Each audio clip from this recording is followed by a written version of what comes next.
ဒီလိုလှပတဲ့ living room အခန်းအကျယ်ကြီးတွေနဲ့ရေကူးကန်လေးလည်းပါမယ်ဒီလိုမျိုးအိမ်လှလှလေးလည်းဖြစ်ရမယ်မန်းလေးလာရှိုးလမ်းမကြီးနဲ့လည်းနီးရမယ်ပတ်ဝန်းကျင်လည်းအရန်ကောင်းရမယ်ခြံဝင်းလဲကျယ်ပြီးတော့ဒီလိုမျိုးကြပြားဆန်းဆန်းလှလှပပအိမ်လေးတွေကိုမှရွေးချယ်တတ်တဲ့ပြင်းဦးလင်နဲ့လိုက်ဖက်တဲ့အိမ်လှလှလေးတစ်လုံးကိုလိုချင်တယ်ဆိုတော့ကျွန်တော်မိတ်ဆွေတွေအတွက်ကိုကျွန်တော်ဒီနေ့အိမ်လေးတစ်လုံးကိုရောင်းချပေးမယ်ဟုတ်ကဲ့ကျွန်တော် SMD ကိုကျော်ပါဟုတ်ကဲ့ဒါဒီအိမ်လေးရဆိုရင်ကျွန်တော်တို့ဒါပြင်းဦးလင်လို့ပြောစရာမလိုအောင်ကိုအိမ်လေးကြည်လိုက်ုံနဲ့ဒါသိရှိမဲ့အိမ်လေးတစ်လုံးဖြစ်တယ်ခိုင်ခန့်မှုပိုင်းကလည်းကျွန်တော်တို့ဒါစွိုင်းတက်တွေစစ်ပြီးတော့ဒါအင်ဂျင်နီယာနဲ့ဒီဇိုင်းကိုတေးသေးချာချာလေးရေးဆွဲပြီးတိဆောက်ထားတဲ့အိမ်လှလှလေးတစ်လုံးဖြစ်တယ်ပတ်ဝန်းကျင်ကလည်းအရန်ကောင်းတယ်မန်းလေးလာရှိုးလမ်းမကြီးနဲ့လည်းအရန်နီးတယ်အိမ်ကနေလာရှိုးလမ်းမကြီးကိုသွားမယ်ဆိုရင်ဒါ10မိနစ်အတွင်းကိုရောက်ရှိမဲ့နေရာလေးဖြစ်တယ်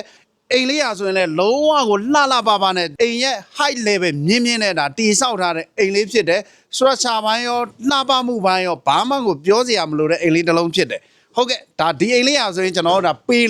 40နောက်ကို80နဲ့2ပေကျယ်ဝန်းနဲ့ဒါမြေခွက်ပေါ်မှာတိဆောက်ထားတယ်ကျွန်တော်တို့ဒါပေ30 55ပေကျယ်ဝန်းနဲ့ RC တစ်ထပ်တိုက်လေးဖြစ်တယ်လုံးဝကိုလက်ရပိုင်းရောကျွန်တော်တို့ဒါခိုင်ခန့်မှုပိုင်းရောပြောစရာမလိုတဲ့အိမ်လေးဖြစ်တယ်ဒါအိမ်ရှိမှာဆိုရင်လည်းကျွန်တော်တို့ဒါအခုမြင်းနေရတာဒါကားပါကင်ဖြစ်တယ်ကား2စီးလောက်ထိုးလို့ရမယ်အနေထားလေးရှိတယ်ဒါဒီဘက်မှာဆိုလဲ plan ဖောက်တွေနဲ့ဒါ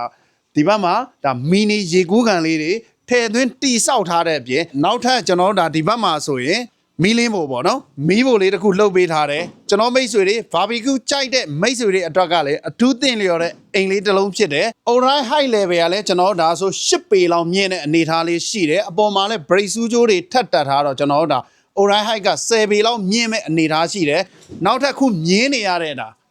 ဟောပေါ့နော်ဒါဆိုရင်လည်းကျွန်တော်တို့ဒါကျွန်းသားအစ်စ်တွေကိုအသုံးပြုထားတဲ့အိမ်လေးဖြစ်တယ်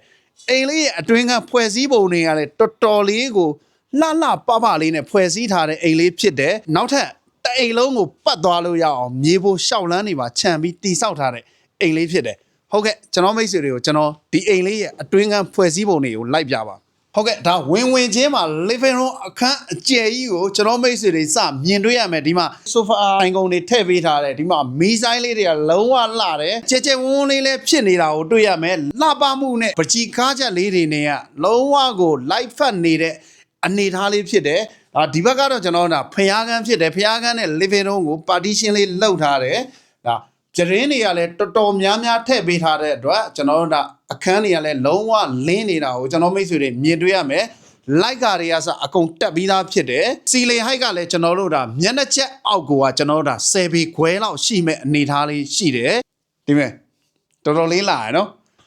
နောက်ထပ်ကျွန်တော်ဒီအိမ်ကြီးရဲ့ရှောက်လန်းပေါ့နော်ရှောက်လန်းကဒါ4ပေလောက်ဖြစ်မယ်ဒီမှာပကြီးကားချက်လေးတွေအားလုံးထည့်ပေးထားတယ်မီးဆိုင်လေးတွေကလည်းတော်တော်လေးလှတယ်ဒါဒီအိမ်ထဲမှာဆိုရင်ကျွန်တော်တို့ဒါ master bedroom တစ်ခန်းပါမယ် single bedroom 2ခန်းပါမယ်ကျွန်တော်တစ်ခန်းချင်းလိုက်ပြပေးမယ်ဒါကတော့ကျွန်တော်ဒါ single bedroom ဖြစ်တယ်လုံးဝကိုအခန်းလေးတွေနဲ့ဝင်သွားလိုက်တယ်လှပတင့်တယ်နေတာကိုကျွန်တော်မိတ်ဆွေတွေမြင်တွေ့ရမယ်ဒီမှာဗီဒီယိုလေးတွေလည်းထည့်ပေးထားတယ် indoor plant အိုးလေးတွေနဲ့ပေါ့နော်ဒါဂရင်းတွေမှုရတွေအကုန်ပါမယ်ဒါ single bedroom လေးဖြစ်တယ်နောက်ထပ်ကျွန်တော်တို့ဒီဘက်မှာဆိုရင်ဒါ master bedroom ဒီဘက်က single bedroom ကျွန်တော် master bedroom အရင်ပြပြီဒီမှာလည်းဂရင်းတွေမှုရတွေဗီဒီယိုတွေအကုန်ထည့်ပြီးသားဖြစ်တယ်ဒီအခန်းက master bedroom ဆိုတဲ့အတိုင်းပဲကျွန်တော်ရေချိုးခန်းအိမ်သာပါမယ်ဒါရေချိုးခန်းအိမ်သာတွေကလည်းတော်တော်လေးကျယ်တဲ့အနေထားလေးရှိတယ်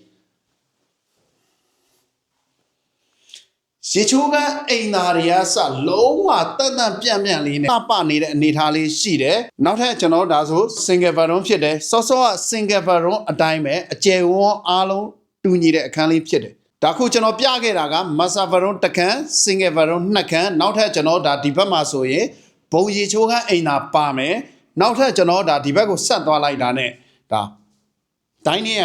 kitchen room ကိုရောက်မယ်ဒါလေးကတော့ကျွန်တော်တို့ဒါ dining room တီးတန့်လေးဖြစ်တယ်ဒီ dining room လေးထဲမှာကျွန်တော်လက်ဆေးပါညာအတွက် basin တွေပါလေးထည့်ပေးထားတယ်မှန်တွေလည်းတက်ပေးထားတယ်ဟုတ်ကဲ့ဒါဒီဘက်ဆက်သွားလိုက်ရင်ဒါကတော့ kitchen room ဖြစ်တယ် kitchen room လေးကလည်းမစိုးဘူးသူ့ဟာနဲ့သူကျွန်တော်ဒီမှာ basin တွေပါတယ်အောက်က cabinet ပါမယ်ဒီမှာပကံလေးတွေရောအားလုံးပေါ့နော် ဒါရှင်တွေအိုးတွေမိဖို့တွေအကုန်ထည့်ပေးထားပြီးသားဖြစ်တယ်ဒီအိမ်လေးရဆိုရင်ကျွန်တော်တို့ဒါပြည်ဦးလင်မြို့ရဲ့အောင်ချမ်းသာကျေးရွာမှာတည်ရှိတဲ့အိမ်လေးဖြစ်တယ်မန္တလေးလာရှိုးလမ်းမိုက်နဲ့လည်းနီးတယ်ပတ်ဝန်းကျင်လည်းကောင်းတယ်အိမ်လေးကလည်းအရန်လာတယ်ခြံဝင်းကလည်းပေ40 82ပေဆိုတော့တော်တော်လေးလည်းကျယ်တဲ့အနေအထားလေးရှိတယ်မိသားစုတစုကောင်းကောင်းအနားယူနေထိုင်လို့ရတဲ့အိမ်လေးတစ်လုံးလည်းဖြစ်တယ်ခိုင်ခန့်မှုပိုင်းရောလှပမှုပိုင်းရောပြောစရာမလိုတဲ့အိမ်လေးလည်းဖြစ်တယ်ကျွန်တော်မိတ်ဆွေတွေစိတ်ကူးတဲ့ကအိမ်လေးတစ်လုံးလို့ပြောလို့ရတဲ့အိမ်လေးတစ်လုံးလည်းဖြစ်တယ်ဟုတ်ကဲ့ဒီအိမ်လေးကိုကျွန်တော်ရောင်းချပေးမဲ့ဈေးနှုန်းကလည်းကျပ်သိန်း4350ကိုကျွန်တော်မိတ်ဆွေတွေကိုကျွန်တော်ရောင်းချပေးနေတဲ့ထုံးစံတိုင်းပဲပိုင်ရှင်နဲ့တိုက်ရိုက်ညှိနှိုင်းရောင်းချပေးမှာဖြစ်လို့ကျွန်တော်မိတ်ဆွေတွေဒီလိုမျိုးအိမ်လှလှလေးတွေ location ကောင်းကောင်းခိုင်ခန့်မှုဘိုင်းရောပြောစရာမလိုတဲ့ဒီလိုမျိုး RC တထက်တိုက်လေးတွေကိုလိုက်ရှာနေတယ်ဆိုရင်ကျွန်တော်ရဲ့ဖုန်းနံပါတ်39 9865 98 648ကိုဆက်သွယ်နိုင်တယ်လို့39 0505 2524ကိုလည်းဆက်သွယ်လို့ရပါတယ်ခင်ဗျာဟုတ်ကဲ့အားလုံးကိုကျေးဇူးတင်ပါတယ်ခင်ဗျာ